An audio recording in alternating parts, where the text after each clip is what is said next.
Okay. Today is March 10th, 2015. My name is Edna Sussman. I'm a reference librarian here at the Half Hollow Hills Community Library in Dix Hills, New York.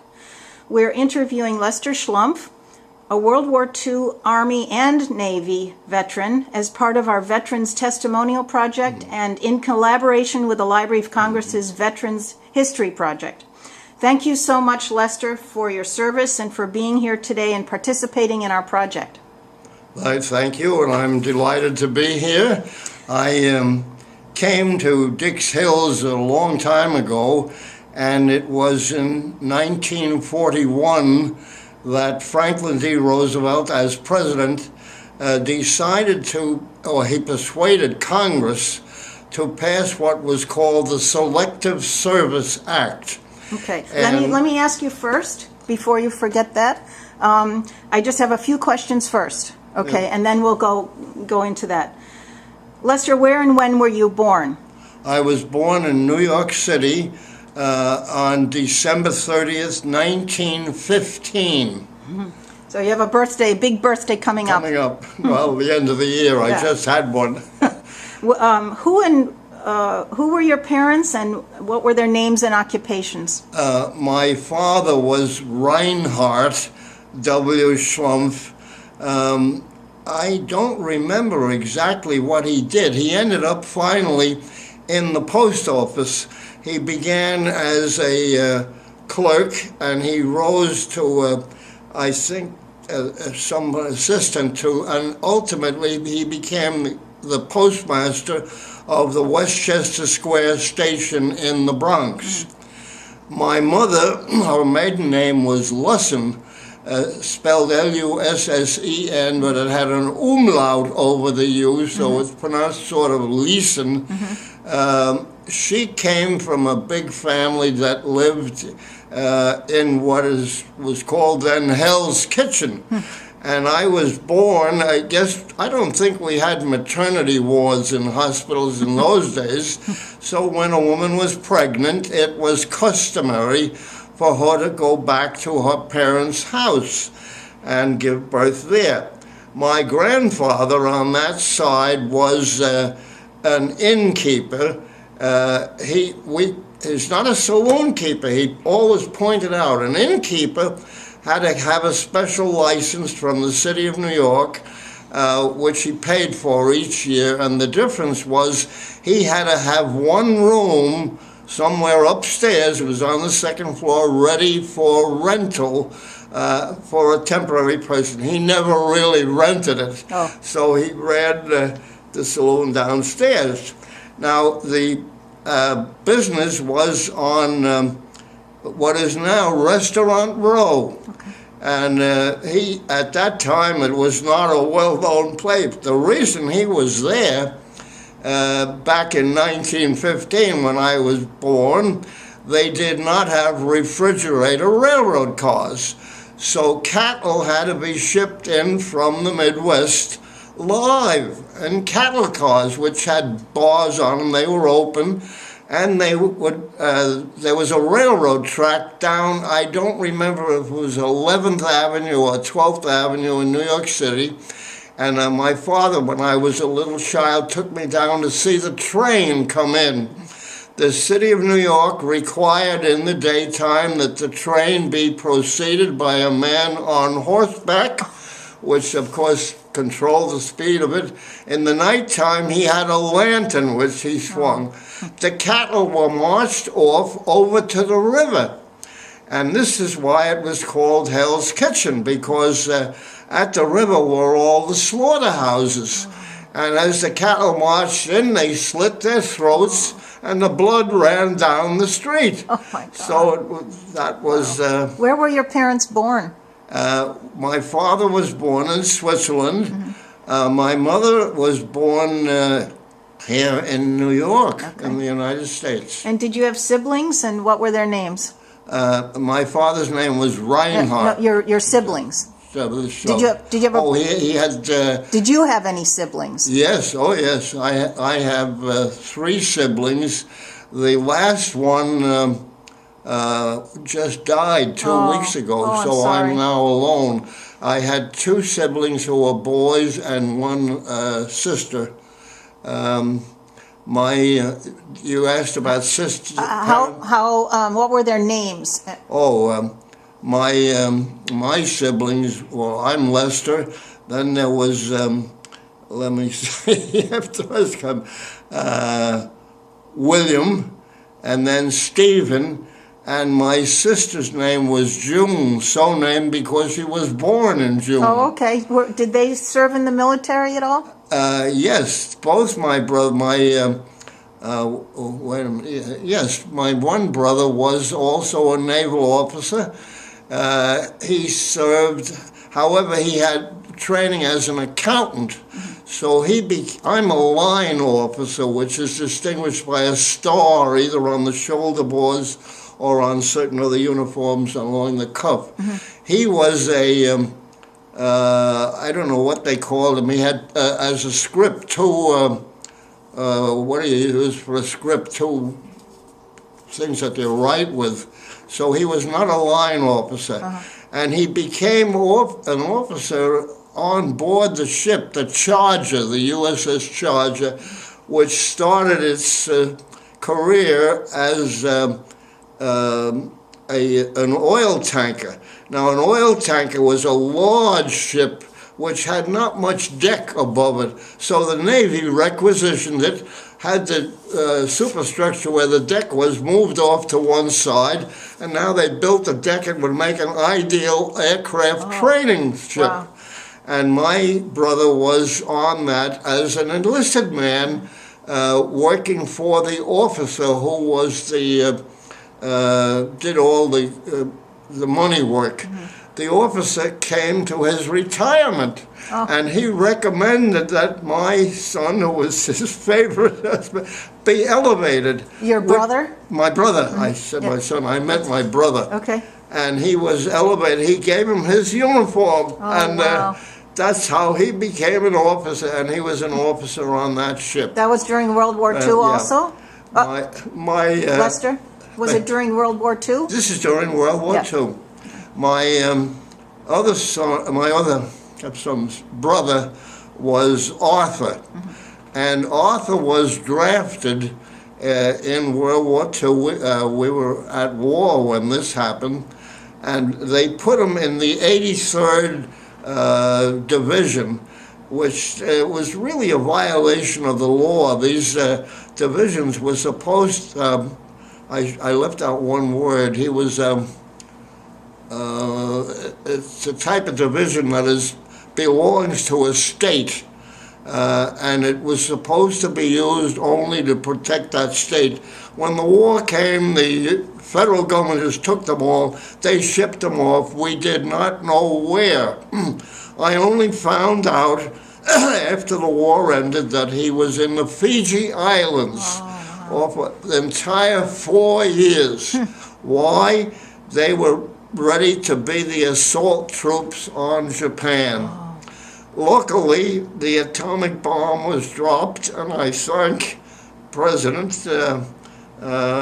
what was the president? Truman? Truman, who making the decision, which I know was a hard decision. He had the bomb dropped, and that ended the need to, and in fact, we dropped two of them. Right. One on what was the first one? Was on Hiroshima? Nagasaki. Nagasaki and Hiroshima. I guess Hiroshima was first. Okay. And what were you doing before you entered the service? I was a high school teacher, but in New York City, but not for the Board of Education. I worked for the Board of Higher Education. In the preparatory division for the City College of New York. I'm a graduate of the City College.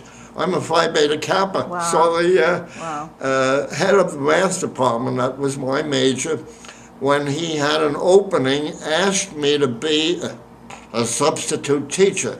The teacher was ill who had the job. So I thought I was there temporarily, and unfortunately, the teacher became so ill that he could not return, and I was then made a substitute teacher. I couldn't leave. This is a little complicated. I don't know if you're interested in it. In those days in New York City, the way you became a teacher, you took a teacher in training course as an undergraduate. That was not paid, you'd observed. Then you took a test, and you were licensed as a what they call a TNT, a teacher in training, who was assigned to a school, taught only 3 classes instead of the usual 5, observed colleagues, the rest of them, upon satisfactory performance for a year at that kind of thing. He was given a substitute license, which entitled him to take a job either in the illness and absence of a teacher, or if a teacher was on a maternity leave, for example, he became a substitute. There was a big difference in pay. The teacher in training earned $4.50 a day. A day. The substitute earned $6. Wow. And of course, remember, we're talking about a year when that was not terribly out of line. But what happened was, this teacher decided, whose place I was taking, decided he was not coming back. So the head of the math department, which ran the school where I had graduated, said, I'd like you to come and take the job as a teacher. I said, I can't do it. I'm a teacher in training. They're only appointed for a year. If I run out in the middle of a year, the principal can't get anybody to take that job. I said, I'm sorry. I know it's a big jump in pay, but my ethics would prevent it.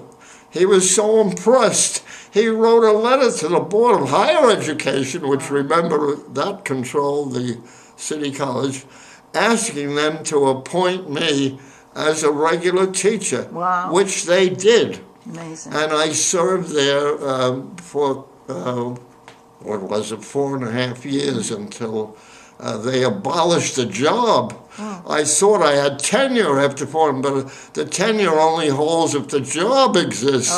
So I had to begin all over again. I took the tests to become a licensed teacher for the Board of Education of the City of New York, and I was appointed there, and I served, and I took promotion tests as I was eligible. I became head of the math department in one school, and then ultimately I passed the exam and became a licensed principal. Wow. And I was the principal of the John Adams High School in Ozone Park, Queens. It served Howard Beach also. It was the largest school in Queens. There were only, I think, 2 or 3 others as large. I had 4,500 students in that school. The school was rated to hold 3,000, but I had a very excellent assistant principal who had been a CPA, and he ran an overlapping schedule. We began classes at 8 o'clock in the morning, and the last class stopped at 5 p.m. Wow, that's a long day. It was a long day. I didn't stay the whole time. Usually I had my recompense for having such a large school, and there were other schools were in my district. One was only a little more than 1/3 the charge the size of mine, and he got the same pay. And my recompense was that I had more assistants appointed. And I finally, it's funny how,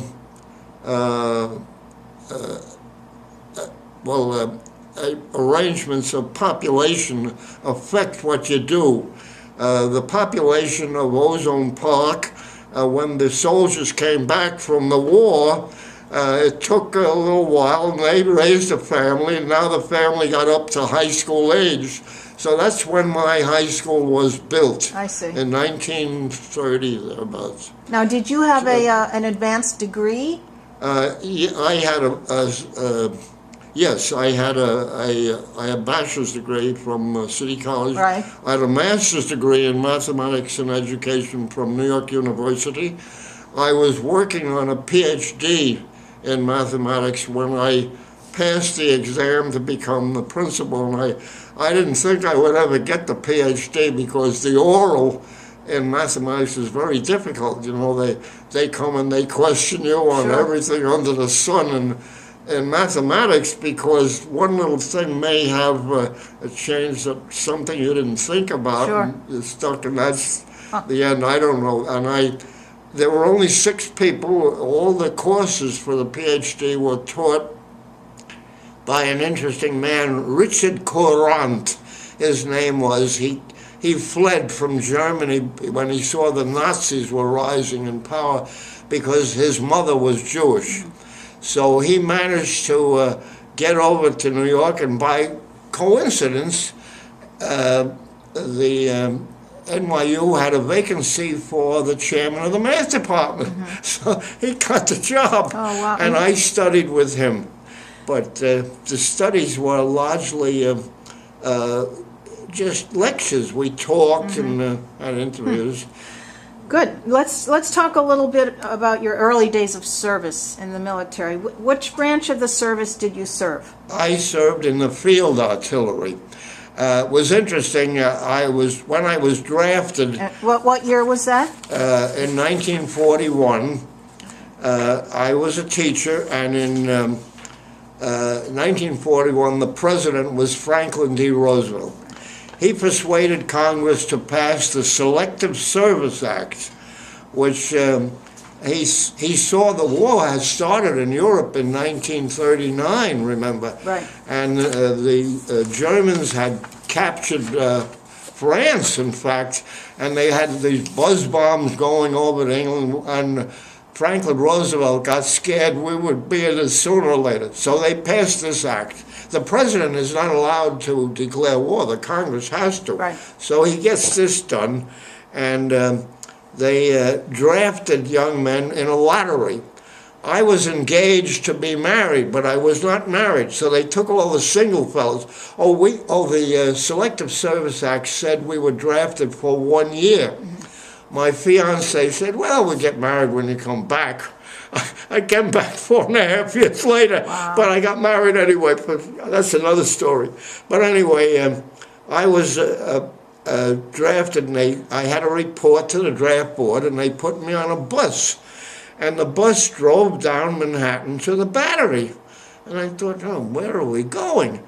And we got on a ferry boat, and we went over to Governor's Island. Now remember, we're not at war. They marched us, these brand new civilians, to be buck privates. We faced the Statue of Liberty. I took the oath of allegiance facing the Statue of Liberty, which is very impressive and imposing. They put us back on the bus, drove us back.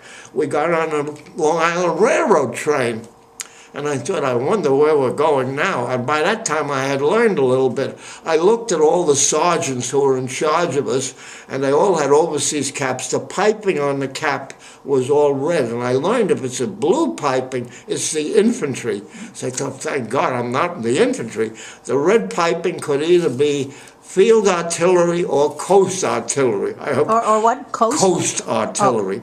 I hope there was coast artillery. It went out to Camp Upton, and we were marched off, and they gave us a test. They said to see what the test was really arithmetic. Here I was studying for a PhD in mathematics. I went through it, and they timed us.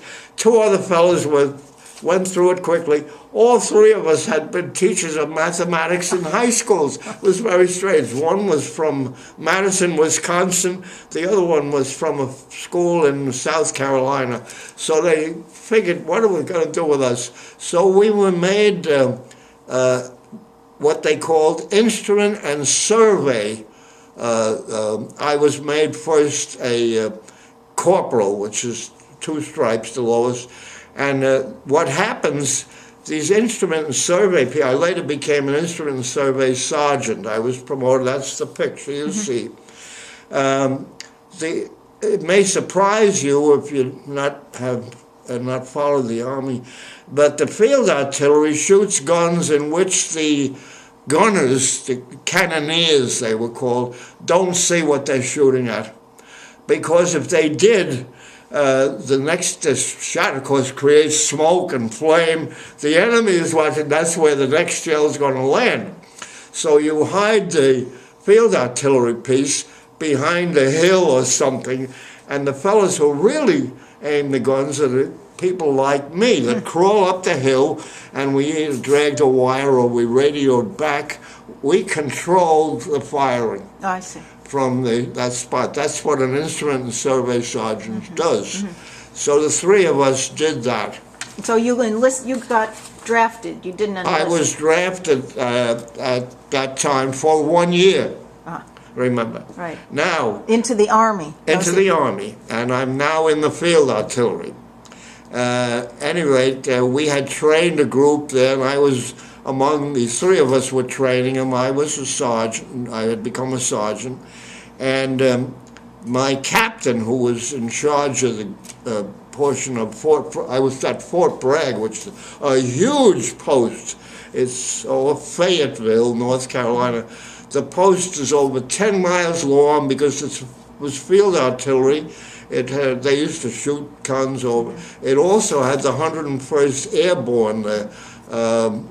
They dropped, troopers with parachutes. Was this during your training? This was training? No, now I'm trained, and I'm one of them training others to be this. At any rate, at one point, the captain of my group said, "Look, we have a group trained, and we're not going to start a new group until after Christmas, so I'm giving you all 10 days off." And he said, "You can go home, and you'll be back there in 10 days." So anyway, I went home, and I told my fiancée, "I'm going to be off 10 days over Christmas week." She said, "Well, why don't we get married then?" I said, "Well, you're going to have to make all the arrangements because I have to report every day, I'm not really off." So she made the wedding invitations in the Bronx at a church, and she mailed out the invitation. Now, this is astonishing. On December 6th, 1941. So I get a copy, and the next day was Pearl Harbor, December 7th, 1940. We went through with the wedding, and I went through. When was it scheduled for? When was the? December 28th. I waited. They didn't call me back. I had to leave until January 1st. Now, I have to explain to you, in the Army, when a leave occurs, you report back on the terminal day of the leave, and mine was December 30th, 31st, I guess, 1941. But when you reported back, you were supposed to report for the charge of quarters. Your leave extended up till midnight on that day. The charge of quarters went to bed at taps, which is 10 p.m. on the day it was leave. So the custom was to come in and say to him, "I didn't want to wake you up. I reported back in time, and you show up sometime before reveille on the next morning. You said I was here." So, of course, that's what I did. We didn't go anywhere. I was married on the 20th. We ran around New York City, and I'm in an Army uniform as a sergeant. On the 1st, I come back, and I take a taxi out to the post. And out come two MPs, and they look at my papers. It said terminal leave up to. They grab me. "You're under arrest." I said, "Why am I under arrest?" "You're AWOL." Oh, my goodness. So they marched me up to my captain, and he says, "You didn't tell me where you were going to be on your honeymoon, and I only found out about this a couple of days ago. I didn't know where to get in touch with you." So he said, "The only thing I can do is," he said, "I'll give you the least possible punishment, which is a severe reprimand." And he laughs. So he's got the severe. So anyway, that's a good story. I report back. That's the story, and I get assigned. Now we're at war, but I'm still back to training. Right. All of a sudden, I got to leave.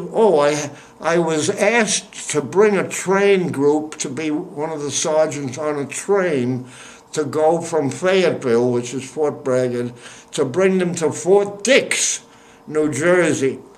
And at Fort Dix, I was to get a whole new group, brand new draftees or enlistees, and bring them back down to Fort Bragg.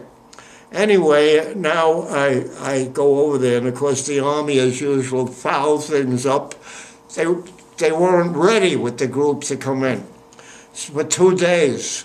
So the captain said to me, look, I know you live in New York City. He said, you can go on home for 2 days, but you better be back here on time. That was nice. That was very nice. I go home. Now, this is another thing that's so astonishing. I go home, my father is listening to the radio. And the radio announces the Navy is building ships left and right for the war. But the biggest problem with training a naval officer is navigation. And Annapolis can't train enough and fast enough, nor could there. Some colleges had NROTC, Naval ROTC. So the Navy is going to give a commission to whomever has a master's degree in mathematics, because it would be very easy to train him. And I'm listening to the radio, my father, I got a master's degree. So I jump on the subway. I go down to the 3rd Naval District office. I want to apply. So the manager says, you can't apply. I said, why not? He says, you're in the Army. I said, you didn't say you had to be a civilian. He said, no, but it's understood. So I understood, and I thought I had a commission. So there was an old master sergeant sitting there. He says, come here. Takes me outside. He says, I'm not supposed to tell you this, but he said, there is an Article 146 of the Articles of War says, if your commanding officer makes a decision that is not favorable for you, under Article 146, you can appeal his decision. So I said, okay, I'll go back, I appeal. Well, he was mad because he knew somebody had told me. He sends a teletype message to the Adjutant General's office. Now, the Adjutant General, if you don't know, I should explain, is the top legal official for all the services, the Army, the Navy, the Air Force, later became separate, the Marine Corps. And back comes a teletype message from him to my discharged Sergeant Schlumpf at once to accept commission in the United States Naval Reserve as an ensign. That's the lowest commission rank. Well, he was mad, but he said, all right, we'll put you through the other side. So, of course, what do? They give you a physical exam. They take away little by little all of your... he took away my ID card, and I thought, now what happens? And he said, and I'm left with one uniform, though I had no civilian clothes. Now, the Navy wanted me to be sworn in the 3rd Naval District. How do I get from Fort Bragg and Fayetteville? No identification. But I got on the train, and I rode up there, and every time, I see 2 MPs come through the train, and here it goes. I pretended to be asleep, and they didn't want to wake up a poor soldier.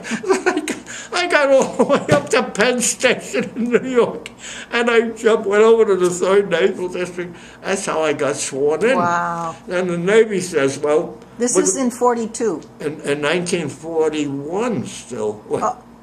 Wait a minute now. You came back No, it's 42. 42, yeah. okay. 42. So anyway, Navy says, we're going to... give you 2 days. Officers, by the way, have to buy their own uniforms. So, and I show you the book with it. So here, we got 2 days. You got to report back then, and you're a naval officer. And I get assigned to go to the battleship Wyoming, which is docked in Chesapeake Bay. Why the battleship Wyoming? We're going to be trained in seamanship on it. Battleship Wyoming had a main battery. Do you know what I mean by that? The big guns on the ship. Then they have secondary guns. The big guns on the battleship Wyoming, it was an old battleship, were 12-inch guns. 12 inches the diameter of the shell. All the new battleships, like the Massachusetts, on which the peace treaty was ultimately signed by, had 16-inch guns. Wow. They had shells that weighed 1 ton. So Wyoming was being used for training. That's where I was trained. And I was trained, and we actually... What kind of training? What did they train you in? The actual... well, I was going to be in what they call fire control. So I was trained in... how to track planes, and I can't say too much about this. I should tell you all the ships, all down to destroyers, that is battleships, cruisers, which are small. There were both heavy cruisers and light cruisers, and destroyers. All had towers built on them, on the top of which was a little, well, I better not say too much, a little room that rotated, had 4 men. 3 men sat in back, one with that measured range, let's say, and the other's direction. And this was the beginning of radar. You weren't even allowed to use the term there. Radar stands for radio direction and ranging. Oh. And there was an officer in charge in the front, and he could rotate this thing and the cans up and down. We would a track. So I thought it was great fun. I loved the tracking, and they actually, what they did, the Wyoming was in Chesapeake Bay. They had an airplane, Navy plane, pull a sock. A sock, it's a big long thing, about 100 yards back, so you wouldn't accidentally shoot. And we actually shot at the sock. For practice. For practice. But they put what they call a spot in. They wanted to save the sock, so you're a little bit off and you'd find out. But that's how we practice. Wow. So then one day I get orders to go back to the 3rd Naval District, which was in New York, and where did they assign me next? I was assigned to a small ship, and I figured I'm trained as the instrument survey officer. Anyway, I won't tell you the name of the ship. There were 2 ships. It was built I learned in Pascagoula, Mississippi. I got a big plaque in the wardrobe. And I went up, and it was raining like crazy that day, and I had a report.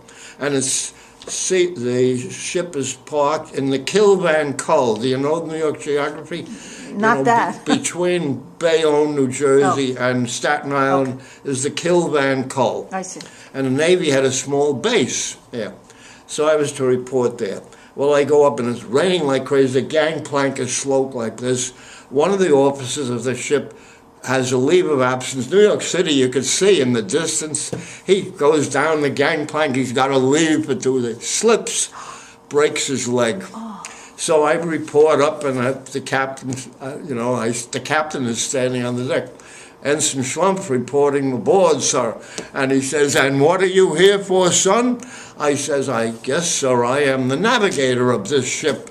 I remember he put his arm around me. He says, "You're not the navigator. You're going to be the junior officer on this ship." So I didn't know the guy who had left was the damage control officer. The one who broke his leg? So I said to me, "Well, what, sir, are my duties?" He said, "I'm making you the damage controller." I don't know about that. Who are my crew? So my crew was all the mess control boys who on that ship were all Filipinos. By the way, I served all this time in the Army and the Navy. I never saw a black face until Is that right? Absolutely, I didn't know. In the Army, it never occurred to me there's something peculiar about it. Anyway, this time I get assigned, and he's making me the damage controller. Well, now, what does that mean? What kind of duties did you have for that? Oh, that's what I was to find. What does the damage control officer do? He learned we had bags of sawdust, and we learned to take the pillowcases off the pillows of the crew members, stuff it with sawcase, stuff it in a hole. And when we went to general quarters, which means in the Navy, that is, you're at battle, all the other officers are topside. They're manning guns and control. I'm down below deck with this crew ready to stuff holes. I thought, oh, good night. Now, wait, you were stuffing the pillows in where? Downstairs and anywhere. We had a room which was part of the mess hall, now, really. Why? What were those used for then? If a torpedo hit the side and blew a hole in the ship, was stuff it in. Wow. If you could. Now that's another interesting thing. People don't realize torpedoes are not projectiles. They are little ships by themselves. They are propelled by alcohol. Oh. They have a motor. So what the German submarines had to do, we were assembling convoys. The convoys had maybe 40 merchant ships.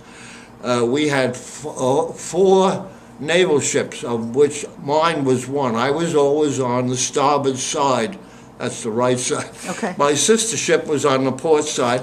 There was one ahead and one astern. That's how we got it. However, we had to keep at that slow speed. The most a merchant ship could make at that time was 8 or 10 knots. A knot is about a mile and an eighth. Now, where were they headed? To where? Well, okay. I headed sometimes we were building up the forces for the Pacific. Mm-hmm. So we were headed out. We were required to get back to what would a German submarine do? In order to fire it, it doesn't fire at a target. It tracks it, and it sees what speed they're going at, projects how far away they are from, and that's where you fire. So this torpedo will march out there and hit it at that time. Oh. Now, we have to protect ourselves, the Navy ship.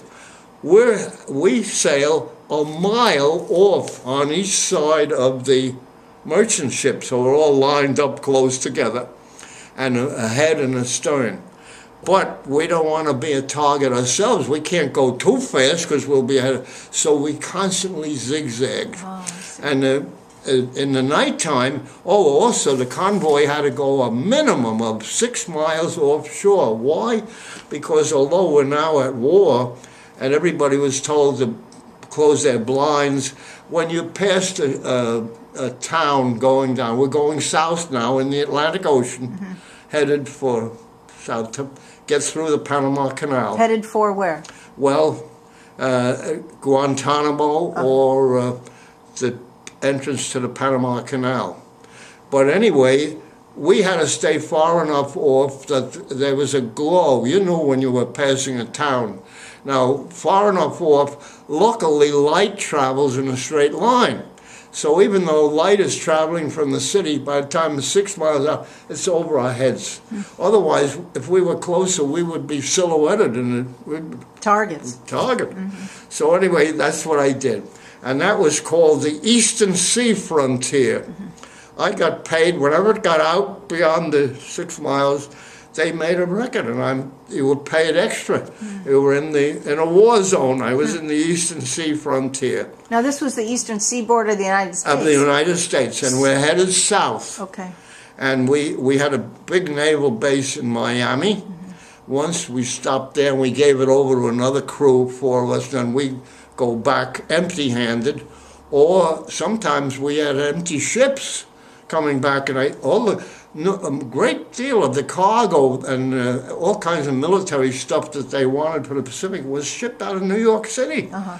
And they had a chain across from Brooklyn to Staten Island with mines in it. The Germans were not too stupid. They knew this, because a submarine would come up, it would hit one of these and blow itself up, but they didn't do that.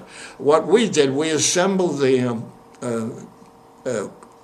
convoy, we called it, in upper New York Bay, and there were 2 ships. We'd open it up, we'd all rush through, and they'd close it again. Wow. And that's how we got into... How close do you think the Germans got to the eastern seaboard? Well, I got scared one day, and I asked the captain, I said, well, can't they come in through Long Island Sound? He said, oh, no.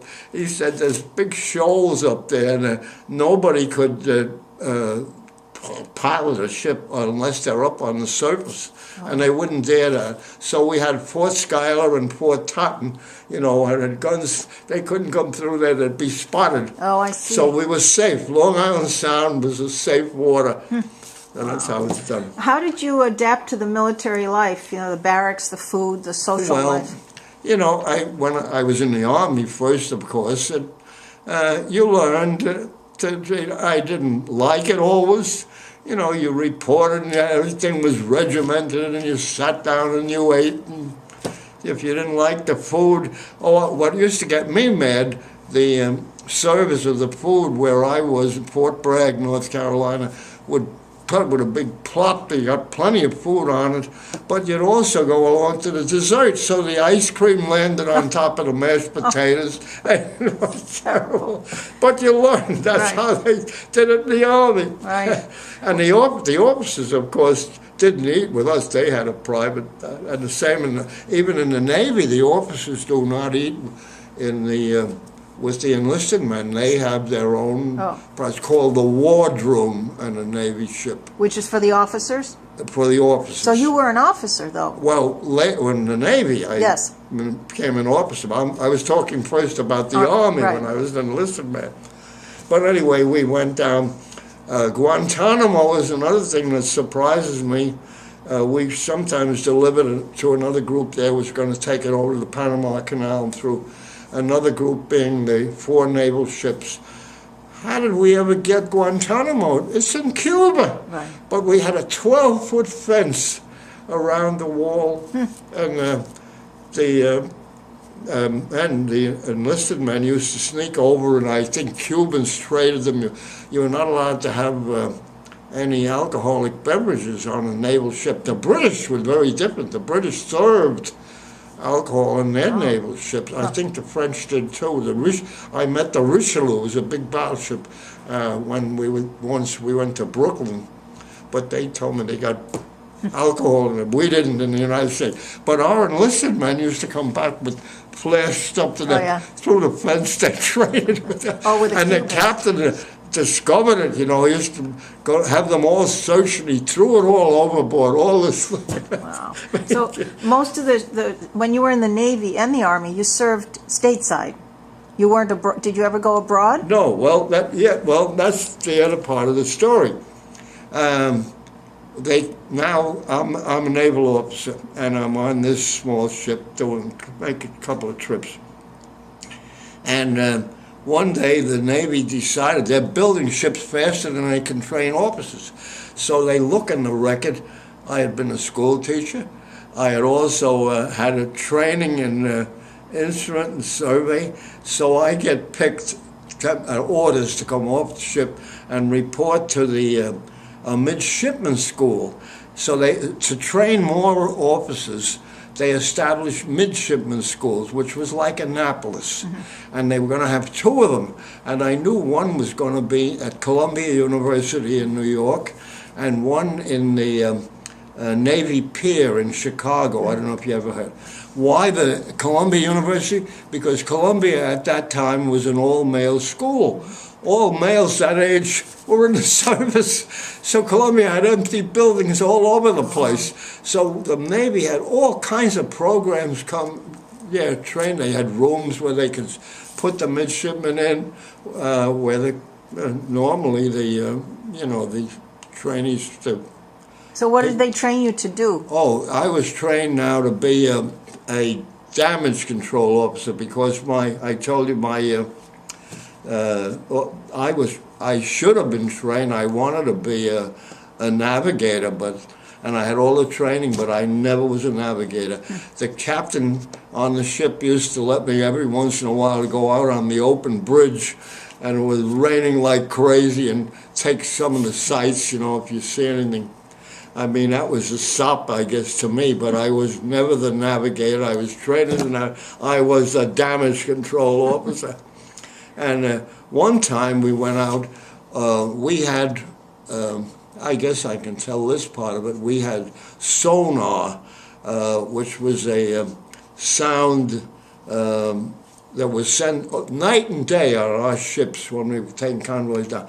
The beep, beep, beep, to see if it hit a piece of metal, which would be a submarine. Oh, I see. And then the echo was a different pitch. Beep, beep, boop, all of a sudden, boop, general quarters, everybody got that. Wow. And you'd go to your battle stations. But so one day, this is a funny story that you can use or not. It's a true story. One day we're going down off Cape Hatteras, which was the wildest place. In what way? In what way? What do you mean? Waves and rough. And the captain, of course, puts me out on the open part of the bridge. And I have a slicker on, and all of a sudden the beeps come out, bong, we got a target. So we run back in, we tried, and we had depth charges. We called them ash cans. They were the size of an ash can, and that was the only armament we had. We just rolled them overboard. Having first set the depth, there was a little pin on the end of it, and when it got down to that depth, which we knew we had, it would fire the pin, would blow it up. So if a submarine was down there, the pressure of it, you didn't have to hit them. Oh. The water pressure would cave the submarine in. That's the way they did it. Oh. But anyway, we're off Cape Hatteras. I'm out there, so we get running. So we drop all these depth charges, and there's a terrible explosion. The whole stern of our ship went up in the air, and I couldn't, what under the sun happened? And I went in, the captain says, looking at this, he said, I don't understand this. And he makes a note of the latitude and longitude where we exactly writes a note to the Ordnance Department that they have to control the strength of these depth charges better because we could have blown up our own ship. Wow. And they found out what happened was ahead of us, sometimes days ahead, other Navy, we weren't the only convoy like that. There were similar things going down, had gone down a couple of days before.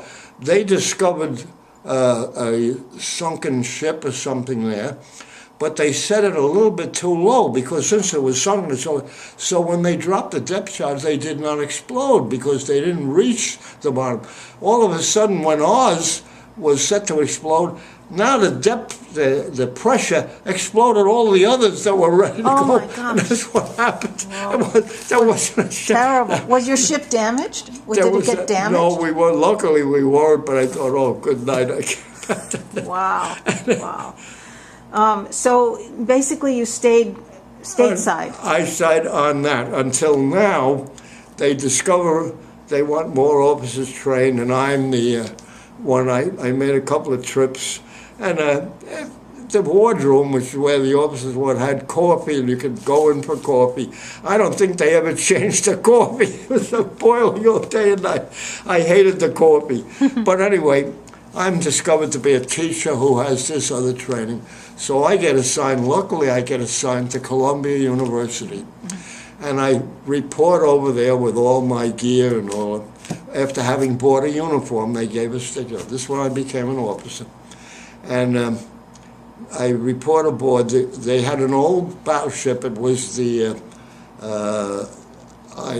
Illinois. It was so old and decrepit, they didn't use it anymore. They took all the guns off it, and they renamed it the Prairie State, which was Illinois. So I report aboard the captain. I got orders to report here for training. He says, well, we don't have any quarters for you. You got to go home and find your home. So I lived in New York. I said, well, can I go home? He said, as long as you're back. That's funny. So that's when I run home. And remember, I was married now in the war, and she was living with her parents. So I said, I don't know, I'll be home every once in a while. I'm on this duty here. So anyway, I reported back, and I was basically a teacher. In this school, and I have the pictures to show you in the yearbook. They ran it like Annapolis was run. What were you teaching? Fire control, it was called. Ordnance and fire control.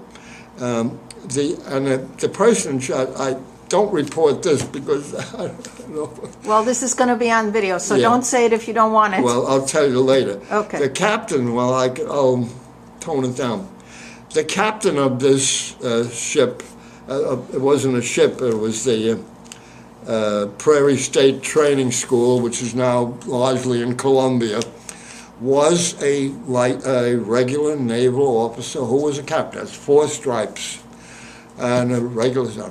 Why is he a captain? Because when he had a destroyer once, and he went into I was told Boston Harbor ran it aground, so they couldn't trust him anymore. They're not going to give him a ship. So he gets this job. He's in charge of the school. He's the captain. And, of course, he runs it like Annapolis, which is like a school. So I had to pay attention to him. He's the boss, 4 stripes, and I only had 1. I got promoted twice. To what? Because first I was a Lieutenant JG, which is junior grade. That's the 1 stripe, and then a stripe, and like a smaller stripe for hair. Then I got promoted again to a senior lieutenant, and at the war, and I was a senior lieutenant with 2 big wide stripes.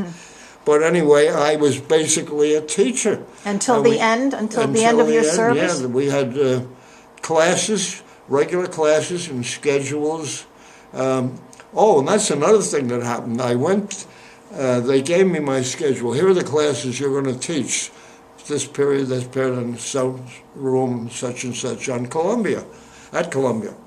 So I said to the man who was in charge of me, he was the lieutenant commander, I said, well, what's the textbook? I was a high school teacher once, so we don't have a textbook. So he goes to this captain and says, in Annapolis, they don't have textbooks. And I said, but I'm used to teaching, and a textbook would be fine. So what happens? He gets us an order. I'm to write the textbook. Oh, my God. So they sent an order, and they're going to the Navy, I'm detached from the school. They assigned me a room in Columbia University, and a wave was assigned. She was to take dictation. Well, I said, that's fine, but most of what I got to do is diagrams. I give the wave to do it. But I had this room in Columbia, and they had all the midshipmen who now being trained. A midshipman doesn't wear the stars; he wears an anchor. You'll see in the pictures. And they were housed in Columbia University while they were being trained. I think they trained them, a whole Annapolis course, in 4 months. Wow. So anyway, I'm supposed now to write this book, and I got a room upstairs. Because Annapolis on Sunday had chapel. This captain had to have chapel. And they marched him up. Where's he going to march him up? The Riverside Church. Do you know the geography? Not too well. Riverside is a beautiful church. It was huge. You'll see the picture. They marched a whole 1,000 strong, get marched up there. One day somebody's got to be left in charge of it. I'm left in charge at the room up there. So when the signal goes for the midshipmen to assemble, and they get marched up there. If you ever go up there to Columbia University, you'll see a plaque that the Navy had its officers trained here. Anyway, I'm up in my room, the midshipmen's are marched out, and I smell smoke. I mean, I was blowing over from Harlem, the side is up in Harlem down below. Gets stronger and stronger, so no. I run out, and I see there's smoke coming up. There's 2 staircases, and smoke is coming up this one. What do? I phoned downstairs to the deck, and they had to get fire engines to do it, so we actually had to put out a fire. One of the midshipmen, when they were called, was smoking. He was in a hurry, throws a cigarette, he threw it in a wastebasket. The cigarette wasn't out, and it started a fire. Oh, my God. And they said, well, it's a fireproof building. Yeah, but the furniture in it isn't fireproof. Right. Wow. So I had a fire in it. Oh, my God. Did you remain friends with or have any camaraderie with the other? The chief camaraderie at first, when I was still in the Army, was the other 2 mathematics teachers whose career was exactly like mine. And by a strange coincidence, the one had arranged his marriage for December 28th, the same day mine was. And later on, just like I had gone up to be trained further when I was now in the Navy, and they used the fact that I was, had this background. These 2 fellows got picked to go become meteorologists. They figure math meteorology. Where is the meteorologist school? NYU. In the North Campus. NYU has a main campus downtown in Union Square. The main one is up town. So they come up, they phone, we're going to be up there. So I said, look, have you ever been to New York City? Well, one of them had never been to the city. So I got off one Sunday and I borrowed she was now my wife, we got married, I borrowed her father's car and I drove them all around New York City and showed them the Battery and all this. And we're at war, but we drove around. I got a uniform on there, nobody's going to stop me. Right. So that's how they were introduced. Did you keep in touch with them after? Yes, I did. And I said, well, now that you're trained, where is your assignment? Both got assigned to the Azores Islands. Oh. Now, you have to realize what happened. Most people don't realize most of the small military planes were built on Long Island. Huh. There was Grumman, Yeah.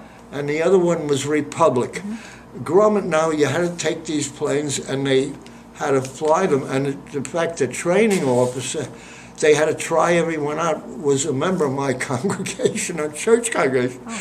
The Navy took over the North Fork of Long Island.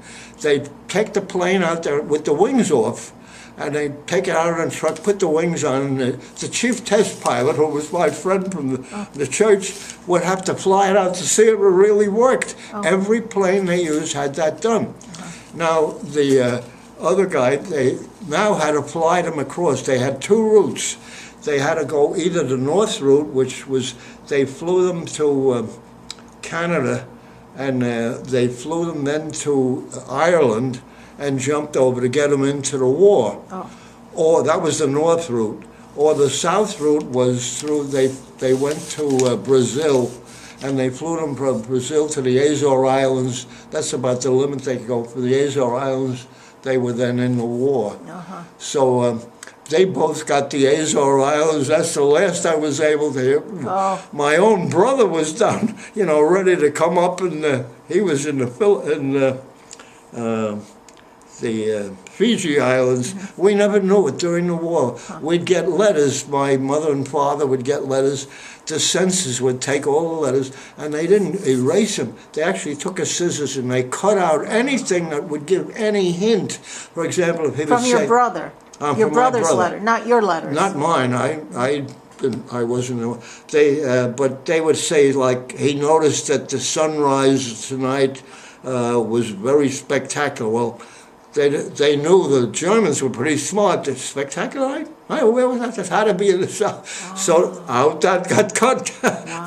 Things that you wouldn't suspect. No. And my mother saved all the letters with all these things chopped out. Really? I didn't have to write letters. I couldn't write letters. I was on a ship. Mm-hmm. But you were close, then when you were stationed in Colombia, you were fairly close to home. Oh yes, in fact, once in a while I would get a day off, and I'd get permission to go out. What did you do when you were off duty for recreation? Well, you weren't off duty very much Really? in the war. No, we did have.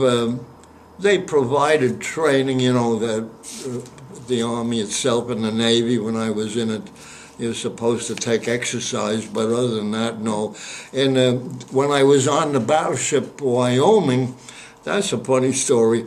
Battleship's pretty big, and they told me if you go around the boat deck, so the boat deck is where the lifeboats were hanging. You walk around. I think that was exactly 1/2 a mile or 1/4 of a mile. So I used to take a walk around on Sunday, and I noticed one day there was a young lady who was, this was a cruise, and she was taking a walk around, and somehow she always managed to go alongside me and talk. I said, I just got married. What was she doing on the boat? But she was a wasp or a wave. I don't know what she was. Where was Wyoming stationed usually? At that time, the Wyoming was where were we when she walked around? We went up and down Chesapeake Bay originally. Trained. And my brother was on this other training ship. He was on Chesapeake Bay. Only once in that time did we happen to come into Norfolk, Virginia, which was the big naval base, at the same time, and we met.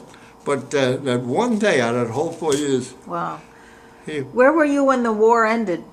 Where was I? Was in Colombia on training, and they didn't release me right away. The Navy was they were training these guys that we had to keep on training them till at the end of the 4 months. I got my release papers, and I cannot find, I had a file somewhere in my files in which I had carefully put my honorable discharge from the Army. An officer does not get discharged, but they had my, what do we call it, anyway, and I had that in there ready to show you. That's but okay. I can't find where I put the file. So were you given the option to re-up? Oh, not only the option, the Navy every year would write me a letter. Dear Lieutenant Schlumpf, you know, we have a Navy ship which is beyond in the Atlantic Ocean near where I live in New York, and if you'd sign on just for a 2-week cruise, it would help you, you know, to maintain your skills, and also would be considered if promotions come along. So I always wrote back, I'm raising a family now, I can't go for 2 weeks. So you totally separated, or you stayed in the reserves? I was in the reserves. Oh. But I have the letter there. It says that you're discharged from the Naval Reserve. But technically, I am still a military, a senior lieutenant, United States Naval Reserve. In fact, one of the funniest things, they got tired of sending me this letter and having me reply.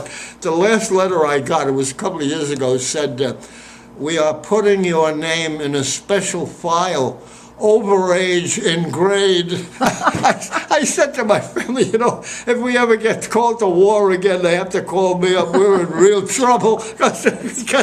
I don't remember anything about. But I was trained as a navigator, and I never navigated. So how much longer after the war did you stay in? About another 4 months. Wow. And how was it adjusting after that? Then what did you do? Well, I went back. I thought I had my job with the City College. They had abolished the job. So what could I do? As the number of people, you know, boys came to the age to be trained grew, they needed more schools and more teachers. The school in which I later became principal was built at that time. So I went down, I filed, I had to take the exams to become a high school math teacher, which I had no trouble passing. So I get appointed on the list, but they didn't tell me which school they appointed. This is the funniest story, and it's not on. I don't know whether you're not interested in. No, this is of course. This is not the military. A little bit. They said you're going to be appointed to a certain school, but you have to go there one day to meet the superintendent of that district, the Board of Education. And if the superintendent doesn't like you, you will be appointed, but to a different school. So I go there, and the superintendent was a woman whose experience had been in mostly in junior highs. We came up, and here I'm a high school man. She didn't know for beans. And I talked to her, and I didn't want to show it. So she said, well, I like you, but you got to wait. One of the others, they had 115 candidates who took the test to become the principal. Only 15 passed after each set. Took over a year. Was suspicious. And then they got it down to 8. And that was even more suspicious. There were exactly 8 schools with openings. Oh. So she decided I'm okay. I'll be one of the 8.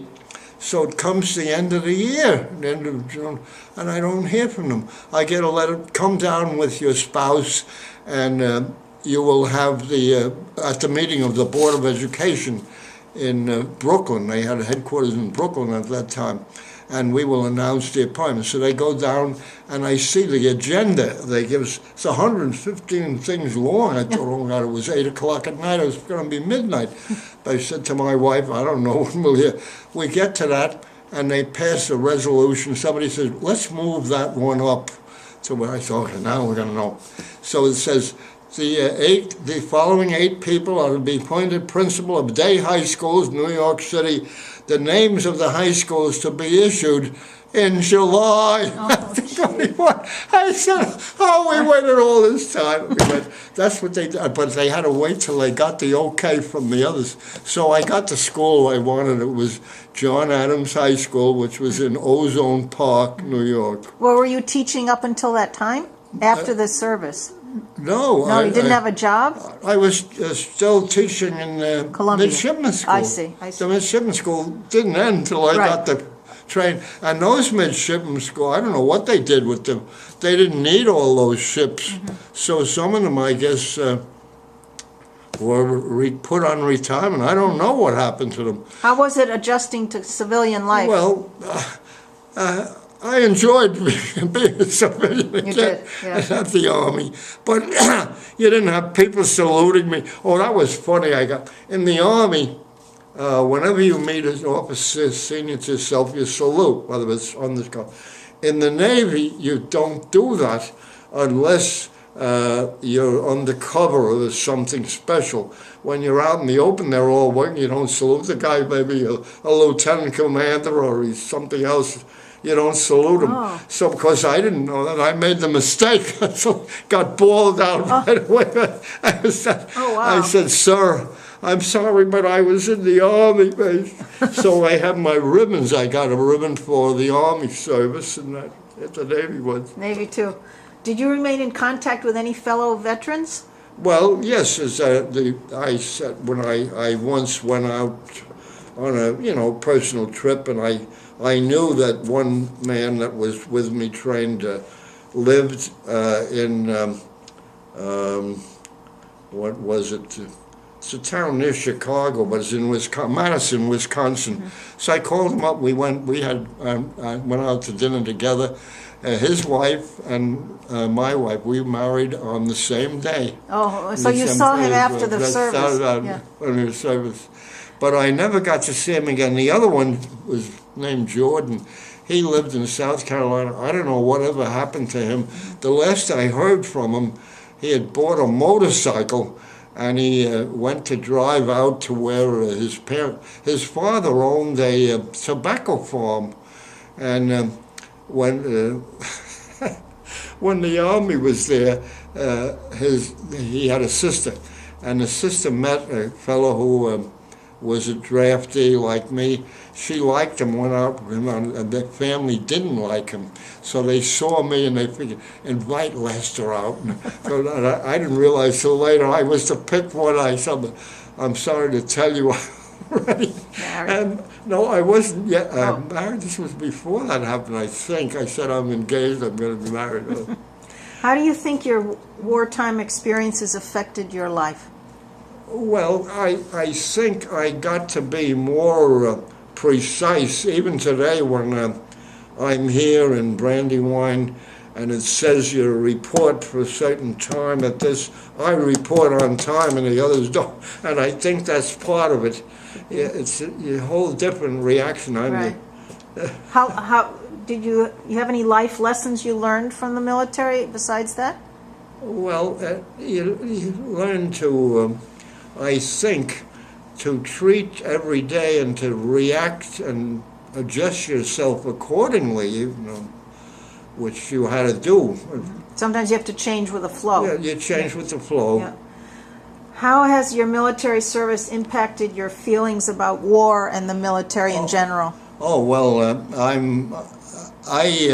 am a peace lover, but I realize we also have to protect ourselves and our country if we're attacked. So you have two views.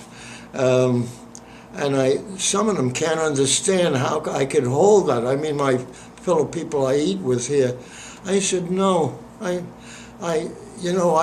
can't let a country come in. Suppose in this day and age, China and India are the two that I would worry about. And they're worried also because we have Pearl Harbor, that's getting a little close with military stuff. Now, what do you do if China does something? I mean, I'm too old to get called, but if I were young enough and anything I could do, I would do. I believe in it. And this other guy said to me, but you say you're a pacifist. Yeah, except I have to protect myself and my own countrymen. That's my first duty. Right. What message would you like to leave future generations who might hear this interview? Well, just be prepared to, do anything that comes to you and that you have to adjust to and adjust to it favorably. There's one man, we had a big discussion just the other night. He sits at my table. He's Jewish. I'm a Lutheran by profession, and there's another man there who's a Roman Catholic, and they had an argument about the nature of the bread and wine, which Jesus said, "Take and eat. This is my body." This Jewish guy, that's impossible. How could it be his body? And the Catholic guy said the same. I'm a Lutheran, with strict type. That's what it is. If it's consecrated by, but it has to be done by an ordained minister, or in his case, by an ordained Catholic priest. He said, "Is that blood of Christ?" "Yes." He said, "But it's not wine." Said, "Not to me. I'm a Catholic." It is wine. And they argued all of that. It's funny to hear, and I don't think the argument was resolved. Can't be resolved. It can't be resolved. That is it. And I told him I trained people, and I brought communion to members of my congregation who were homebound. I had to be trained. I don't know what your religion Jewish. is. Yeah, and so I know the whole thing, and I had a little kit, and I would bring it and give it to them. That's what it was. Is there anything you feel we haven't discussed, or anything you want to talk about? Is there anything you did during your service you might have regretted? Well, regretted. Yeah, the only thing I regretted when I was still in the army, and I was training people. I was in charge. Remember, I told you about the guns and how we need people. I was given the job of picking good people among the new draftees. So I looked, and they gave them an arithmetic test, and I picked 2 or 3 of them. I said they would make good women, get them promoted to corporal or something, and they can be the ones that are hiding, and radioing back, controlling the guns. The German army was not so stupid. They somehow located either a race. Every one of them got killed. How? And because the Germans located where they were hiding up ahead. So they went abroad. They went abroad, yeah, and it was the 9th Division. The 9th Division. Oh, because you said they should be promoted. Yeah. Oh, to yeah. Oh, I see. They were, and they went abroad with the 9th Division. Mm-hmm. And I realized when we had a reunion later, I was called, and I realized I named them, and they got killed as a result. Yeah. Wow, that must have been and very difficult. difficult. They were my friends. Difficult. Yep. Yep. And I got saved because I Yeah. I went on to something else. Yeah. The war is not an easy, terrible thing. So you weren't injured at all during your service? No, not really. We had and I can't talk about that, but it went to my sister ship. They got all medals. I can keep the medals. Yeah. I'm safe. Safe, right. Okay, Lester, thank you so much. Anything else you want to Well, I want to show you some I'll look at the pictures. Things, thank you so much for your service and for all you've told us. Thank you. 1 second. Let's...